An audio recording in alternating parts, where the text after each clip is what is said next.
যাও। ডানকুনি পৌরসভার 14 নম্বর 15 নম্বর ওয়ার্ডের জল নিকাশি সমস্যা দীর্ঘদিনের।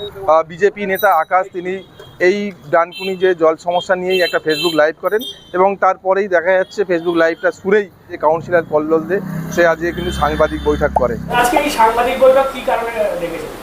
দেখুন, সাংবাদিক বৈঠক নয় ঠিক, ব্যাপারটা হচ্ছে যে দীর্ঘদিন ধরে বিভিন্ন ওয়ার্ডে কাজ হচ্ছে। আমি 15 নম্বর ওয়ার্ডে কাউন্সিলর, আমি 15 নম্বর ওয়ার্ডটা নিয়ে বেসিক্যালি বলবো যে মানুষের মনে কিছু প্রশ্ন আসছে। সেই প্রশ্নগুলো হচ্ছে যে বেশ কিছু কাজ চলছিল পথশ্রী আমার পাড়া আমার সমাধানে, কিন্তু কাজগুলো ইলেকশনের আগে বন্ধ হয়েছে, তারপরে কাজগুলো আর হচ্ছে না। তা আপনাদের মাধ্যম দিয়ে এর জন্যই যাতে মানুষের কাছে পৌঁছানো যায় সব মানুষের কাছে, সেই জন্যই আজকে সাংবাদিক বৈঠক, সাংবাদিক সম্মেলন করার জন্য, যে আপনাদের মাধ্যমে যাতে সব মানুষের কাছে পৌঁছতে পারি। এখন আরেকটা যে প্রধান উদ্দেশ্য আছে সেটা হচ্ছে গতকাল দেখছিলাম যে খুব ডানকুনি কিছু কিছু ওয়ার্ড আমরা জানি আমাদের কিছুটা জলমগ্ন। তা কালকে আমাদেরই এখানকার এক ভাই, যদিও তিনি 14 নম্বর ওয়ার্ডে থাকেন, এই আমার উল্টো দিকে মন্দির আছে আর এখানে নর্দমা আছে, এখানে একটি লাইভ করেছেন। লাইভ করে বলেছেন যে এই এত বড় ড্রেনের কাজটা হচ্ছে, মাঝখানটা কেন হয়নি। আসলে এই ড্রেনটা হচ্ছে এখানে প্রমোদা ফার্মেসি থেকে রেল ফ্যাক্টরির ভেতর অব্দি, তা মাঝখানে একটা কাজ বন্ধ আছে। তো উনি এখানে বলেছেন যে এই কাজটা কেন হয়নি, 15 নম্বর 14 নম্বরের কাউন্সিলর জবাব দাও। তা উনি এখানে বলেছেন। আর এটাও বলেছেন যে কি এখানে একটা মন্দিরের লাইভ করেছেন, মন্দিরটা কি স্টেশনপল্লী যুব সমাজ তাদের আন্ডারে ছিল, মন্দিরটা এখন স্টেশনপল্লী আর এর আশেপাশে কিছু মানুষের কাছে দিয়ে দেওয়া হলো, সব মানুষের জন্য বলেছেন। তা সেই সব কিছু নিয়েই আপনাদের মাধ্যমে একটা কথা বলতে চাই।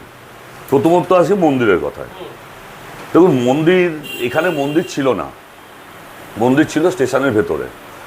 যখন স্টেশন উন্নত হলো, রেল থেকে বড় স্টেশন অমৃত ভারত স্টেশন বানানো হলো, তখন এই মন্দিরটা ভেঙে দেবে বলে কথা হয়। তখন আমরা এখানকার মানুষই যারা মন্দিরটা প্রথম থেকে তৈরি করেছিল, সেখানে বিভিন্ন মানুষ আছেন, তারা মিলে আমরা বহুবার রেলের কাছে যাই, রেলকে চিঠি দিই, আরপিএফের কাছে যাই, আইডাব্লিউ স্যারের কাছে যাই, গিয়ে কন্ট্রাক্টরকে ধরে বলি মন্দির আমরা ভাঙতে দেবো না, আমাদের মন্দির করে দিতে হবে। প্রচুর সংগ্রামের মাধ্যম দিয়ে এই মন্দিরটা এইখানে, তারপরে যদিও কন্ট্রাক্টর করে দেয়, কন্ট্রাক্টর মন্দিরটা করে দেয়। এখন দেখুন, সমস্ত মন্দির বলুন আর যাই বলুন, মন্দির করতে গেলে একটা কমিটি লাগে। তার যারা পুরনো মানুষ আছে সব কিছু নিয়ে, এখানকার মানুষ আছে, কারণ এখানে বাৎসরিক পুজো করি আমরা, সবই করি, ঠিক আছে, একটা দায়িত্ব তো নিতে হয়, তার জন্য একটা কমিটি থাকে। তাই এখানকার সব মানুষ মিলিয়ে এখানে মন্দিরটা আছে, পুজো হয়। যদিও আমরা খুব একটা যাই না, মন্দিরটা যেরকমভাবে পুজো হয়, কোনো বড় অনুষ্ঠান হলে একসাথে একটু খাওয়া দাওয়া হয়, খিচুড়ি ভোগ হয়, বহু মানুষ থাকে, এখানকার এলাকাবাসী টোটাল থাকে, শুধু 15 নম্বর ওয়ার্ড না, 14 নম্বর ওয়ার্ড আশপাশ থেকেও মানুষ আসে।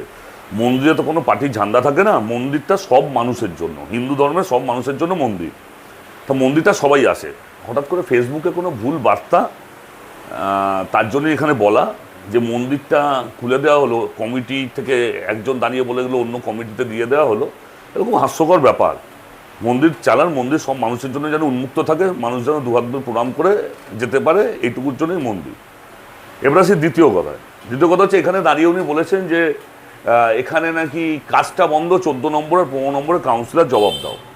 আর বলেছেন, আবার সন্ধ্যেবেলা একটা লাইভ করে বলেছেন যে কেএমডিএ টাকা পাঠিয়ে দিয়েছে নাকি পৌরসভাতে, পৌরসভা টাকা নিয়ে নাকি কাজ করছে না। ওনাকে একটা কথা বলি যে উনি তো প্রশাসনে নেই, আর উনি তো 14 নম্বরে থাকেন, তাই আমি সেই ভাইকে বলি যে ফেসবুক করো, তাতে অসুবিধা নেই, কিন্তু একটু মনে হয় জেনে করা ভালো। দেখুন, আমি গণ্ডমূর্খের মতো ফেসবুক করব, ফেসবুক করে ভুলভাল কথা বলবো, তাতে 3-4 জন একটু লাইক দেবে, ভালো কমেন্ট করবে, খুব খুশি হব, এটা খুব একটা কিছু যায় আসে না। ব্যাপারটা হচ্ছে কিছু জিনিস জানতে হবে। এ দেখুন, আমি একটা চিঠি দেখাই আপনাদের, এটা হচ্ছে একটা চিঠি পৌরসভা রিসিভ করানো, ঠিক আছে, এটা একটা চিঠি, এই পেছনে ছবি রয়েছে, এই ছবি মাছ পিটিশন, হ্যাঁ, এটা এগুলো মাছ পিটিশন আছে, এ দেখুন ছবি আছে সব, এ দেখুন গাছের ছবি, ঠিক আছে, এক একটা গাছের ছবি আছে। এই কাজটি যখন কন্ট্রাক্টর করছিল, কন্ট্রাক্টর প্রথম হচ্ছে কেএমডি এর কন্ট্রাক্টর, তার সাথে পৌরসভার কোনো টাচ নেই। তিনি টেন্ডার পেয়েছেন কেএমডিএ থেকে, তিনি পেমেন্ট পাবেন কেএমডিএ থেকে, কাজ বন্ধ করলে কেএমডিএ করবে। আমাদের কাজটা হচ্ছে আমাদের এখানকার ইঞ্জিনিয়ার, লোকাল কাউন্সিলর, চেয়ারম্যান শুধু লিয়াজও রাখে। আমরা দাঁড়িয়ে দেখি কাজটা ঠিকভাবে হচ্ছে কি না। এখানকার ইঞ্জিনিয়ার কেএমডিএর ইঞ্জিনিয়ারের সাথে কথা বলে। আমাদের শুধু কাজ হচ্ছে লিয়াজও রাখা। কাজটার জন্য আমরা অ্যাপিল করেছিলাম কেএমডিএকে, কেএমডিএ কাজটা অ্যাপ্রুভ করেছে। করার পর আমরা শুধু লিয়াজও রাখি। এবার কাজ বন্ধ, কন্ট্রাক্টরের লোক অ্যারেস্ট হয়েছিল, আরপিএফ অ্যারেস্ট করেছিল, এবং আরপিএফের ইন্সপেক্টরকে আমরা দীর্ঘবার রিকোয়েস্ট করেছি। উনি বলেছেন রেলের জায়গা উইদাউট পারমিশন আমি কাজ করতে দেবো না, গাছ কাটতে দেবো না। সেই জন্যই মাঝখানে 20 ফুট কাজটা আটকে গেছে। তাহলে এত বড় ট্রেন প্রমোদা থেকে রেল ফ্যাক্টরি হয়ে গেছে, মাঝখানে 20 ফুট বাকি। দেখুন, জলযন্ত্রণা কোনো দলের হয় না, সিপিএম, তৃণমূল, বিজেপি, জলযন্ত্রণা তো সবার। আর এই ট্রেন সবার জন্য, যে কোনো নির্দিষ্ট মানুষ ভালো থাকবে, কোনো নির্দিষ্ট মানুষ খারাপ থাকবে, এরকম নয়। তো এটার জন্য আমরা সর্বদা চেষ্টা করে যাচ্ছি। অনেক রকম আছে কি 1C ফর্ম, সেটা সরকারি আধিকারিককে পূরণ করতে হয়, তারপর মাছ পিটিশন দিয়ে আবার বন দপ্তর পাঠাতে হয়। একটা দীর্ঘ প্রসেস চলছে। আমরা সারাক্ষণ চেষ্টা করছি যাতে এইটা করে বন দপ্তরের পারমিশনটা নিয়ে এই একটা গাছ কাটলে 5টা 10টা গাছ বসাতে হবে, এইসব বিভিন্ন রকম ঝামেলা আছে, করে যাতে এই কাজটা করে দেওয়া যায়। এর জন্য আমরা সদা সচেষ্ট। তাই ওনাকে চিন্তা করতে হবে না। উনি 15 নম্বর ওয়ার্ডটা তো জানেন না। দেখুন, আমি অন্য ওয়ার্ড নিয়ে বলবো না। 15 নম্বর ওয়ার্ডটায় উনি ভালো করে জানেন না বলে হয়তো উনি মন্তব্য করেছেন, তাই আমি জানিয়ে দিতে চাই। আর আরেকটা কথা বলতে চাই যে দেখুন, 15 নম্বর ওয়ার্ডে একটা নাগরিক পরিষেবা অফিস। 15 নম্বর ওয়ার্ডে আমি কাজ করেছি, আমি কাজ করিনি, কি করেছি 3.5 বছর আমার যে টেনিওরে, সেখানে কি করেছি এর তো অফিস খোলা আছে। যদি জানতে চাই ফেসবুক কেন, কেউ লিখছে 15 নম্বর ওয়ার্ডে কোনো কাজ করেনি, আমি মেনে নিলাম করিনি। তা আপনারা আসুন, অফিস সর্বসাধারণের জন্য খোলা। যে 3.5 বছরে ক কোটি টাকার কাজ হয়েছে 15 নম্বর ওয়ার্ডে, এ তো খোলা খাতার মতো আছে, আপনারা দেখে নিন। দেখে নেওয়ার পর সেখানে স্বচ্ছতা আছে না দুর্নীতি আছে আপনারা বিচার করে নিন। এতে কেউ তো বারণ করেনি। এখনকার মুখ্যমন্ত্রী বলেছেন সব স্বচ্ছতা নিয়েই হবে, নইলে তার নামে থানায় কি এফআইআর হবে। তা আগে দেখে নিন ক টাকার কাজ হয়েছে 15 নম্বর ওয়ার্ডে 3.5 বছর আগে কি ছিল আর এখন কি আছে। এবার আসি মেন কথায়, সেটা হচ্ছে যে যেটা নিয়ে আজকে প্রধান কথা। দেখুন, সরকার চেঞ্জ হয়েছে, আজকে নতুন সরকারের মন্ত্রিসভা এখনো গঠন হয়নি। এবার মন্ত্রিসভা গঠন হবে, তারপর সরকারের আগামী কর্মসূচি ঠিক হবে। সেই জন্য গতকাল আমাদের বিওসি মিটিং, যেখানে এসডিওর প্রতিনিধি ছিলেন, তাদের সঙ্গে আমাদের ভিসিতে কথা হয়েছে ভার্চুয়াল মিটিংয়ে। তিনি পুরো মিটিংটা অ্যাটেন্ড করেছেন। আমাদের টোটাল প্রশ্ন ছিল যে এত যে এই সমস্যা, আমাদের কাজগুলো আটকে গেছে, রাস্তায় দুর্বিষহ অবস্থা, এটা কি হবে? কারণ কাজগুলো আমাদের আটখাটসা হয়ে পড়ে রয়েছে। একটা সাধারণ উদাহরণ দেখাই, এটা একটা পুকুর পাড়, আমার লাইব্রেরি পাড়া 15 নম্বর ওয়ার্ডের আন্ডারে একটা পুকুর পাড়। একটা পুকুর পাড়ে দীর্ঘদিন আগে রাস্তাটা হয়েছিল, রাস্তাটা ভালোই ছিল। আমি যখন কাউন্সিলর হইনি তার আগে রাস্তাটা হয়েছিল, রাস্তা খারাপ ছিল না। কিন্তু পুকুরের সাইডটা ধসে গিয়ে ভেতরে অনেক রকম এখানে আছে, বাড়ির মানুষজন থাকে, পাড়টা ধসে গিয়ে রাস্তাটা প্রায় ভগ্নপ্রায় অবস্থা। যে কোনো দিন একটা বড় বিপদ হবে, ওই রাস্তা যদি পুরো ধসে নেমে যায়, ওখানকার মানুষ বেরোতে পারবে না, ঢুকতে পারবে না ওই গলি দিয়ে। আজকে সেই কাজটাও মাছ পিটিশন করে আমার এসডিও সাহেবকে পাঠানো আছে। এইটাই দেখালাম, এগুলো সব আগেকার, ঠিক আছে। সেই কাজটা এসডিও সাহেবকে মাছ পিটিশন করে পাঠানো আছে। আমার সেই কাজটা করারও এখন অবস্থা নেই, কারণ যতক্ষণ না রাজ্য সরকারের নতুন গাইডলাইন ঠিক হবে ততদিন অবধি আমাদের কাজ সমস্ত বন্ধ করে রাখতে বলেছে। এটা এসডিও সাহেবের নির্দেশ যে কাজ বন্ধ করে রাখুন, কাজ আবার যখন চালু হবে আমরা বলে দেবো। তার আগে খুব জরুরি ভিত্তিক যদি কিছু থাকে সেটা আমাকে পাঠান। আমরা সেটা মাছ পিটিশন করে পাঠিয়েছি। আশা করি নিশ্চয়ই উনি গভর্নমেন্টের ওপর লেভেলে কথা বলবেন যে এই ব্যাপারগুলো খুব ইমিডিয়েট দরকার, সেই ব্যাপারগুলো সেভাবে পাস হবে। তার আগে আমাদের একটা ইট গাঁথারও এখন পারমিশন নেই, যতক্ষণ না নতুন সরকারের নতুন গাইডলাইন ঠিক হচ্ছে, নতুন মন্ত্রিসভা ঠিক হচ্ছে। আজকে সেখানে আমি বলি, কোনো দলের কথা বলবো না। যারা ফেসবুক করছেন বা যারা ফেসবুক করেন, প্রশাসনিক ব্যাপারটা একটুখানি জেনে আমার মনে হয় করলে ভালো হবে। আমি কোনো ওয়ার্ডের কথা বলবো না, প্রত্যেক ওয়ার্ডের তার কাউন্সিলর আছে, তারা জবাবদিহি করবেন, তারা বলবেন যে তারা কাজ করেছে না তারা কাজ করেনি। আমি 15 নম্বর ওয়ার্ড নিয়ে বলবো। 15 নম্বর ওয়ার্ডে কী কাজ হয়েছে আমি সমস্ত ওয়ার্ডবাসীকে বলছি, আমার সেই 14 নম্বর ওয়ার্ডের ভাইকেও বলছি। তোমারও যদি মনে হয় যে কিছু প্রশ্ন আছে, তো ফেসবুকে কেন, তোমার সঙ্গে আমার এমনি সম্পর্ক ভালো, তোমার সঙ্গে আমার দেখা হয়, সাক্ষাৎ হয়, ঝগড়াঝাটি আছে নাকি? তোমার যদি জানতে তুমি আমার কাছে এসে বলো, দিয়ে সেটা লাইভ রেখে দাও। তোমার সঙ্গে আমার কথাটার কি কথা হচ্ছে, কি কাজ হয়েছে, কি প্রশ্ন আছে, সেটা লাইভ রেখে দাও, দিয়ে তুমি আমার সঙ্গে বলো। ফেসবুক করলাম সেই জন্য মানুষের কাছে, দেখুন দায়বদ্ধ আমি মানুষের কাছে, মানুষের দ্বারা নির্বাচিত আমি কাউন্সিলর, তা আমার দায়বদ্ধতা মানুষের কাছে। মানুষজন ফোন করছে, এই রাস্তা ভেঙেছে, কি এই ভাই কাজটা করে। আজকে আমার সকালবেলা এক কাকু ফোন করছে স্টেশন পুলিশে, যে কি হলো রে, ওইটা একবার দেখ। আমি বললাম কাকু এই অবস্থা, একটু সময় দাও, নিশ্চয়ই এর উপায় কিছু একটা হবে। এখন সবে নতুন সরকার এসছে, হয়তো 1 মাস সময় লাগবে, কিন্তু সদা সচেষ্ট আছি। জল নিকাশি অবশ্যই দুঃখের, সেই জন্য পাম্পিং স্টেশন থেকে আরম্ভ করে যা যা করার আমি চেষ্টা করেছি।